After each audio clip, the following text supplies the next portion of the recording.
And I made a promise to myself from that day that I was going to work that hard every single day so that when I do retire, I have no regrets. And that was the most important thing for me, is to leave no stone unturned, get better every single day. And if I lived that way, then over time, I'd have something that was beautiful. You start with, what do you want your game to be? What would make your game most unstoppable or hard to deal with? And now you work backwards from there. And you start building it one piece at a time, one move at a time, one counter at a time. My advice is just to focus on each day. And you have a plan in place of how you want to improve and how you want to get better. And you stick to that plan and trust the fact that, every day that you stick to the plan, it'll get you to your end result. The passion came from the love for the game. I loved everything about it, like the smell of the ball, the smell of like brand new sneakers, and like the sound the ball makes when it hits the ground, ball going through the net, like all those things I love. And so the passion comes from that, because once you have that love, you just want to be a part of this thing all the time. Like basketball's helped me be a better person, a better friend, a better father. Well, because there's life lessons that are within the game, like communication, like unselfishness, like attention to detail, and empathy and compassion. Like all those things are in the game.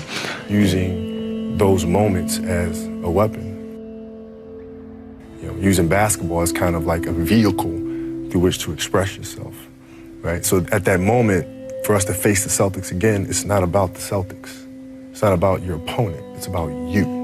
It's about you taking your inner struggles and channeling that through the game, right, as a way to unleash. The important thing is to accept them all, to embrace them all, and then you can choose to do with them what you want versus being controlled by emotion. A lot of times I've seen players, even myself, when I was younger, being consumed by a particular fear, and to the point where you're saying, okay, nah, it's not good to feel fear. I shouldn't be nervous in this situation, like, nah.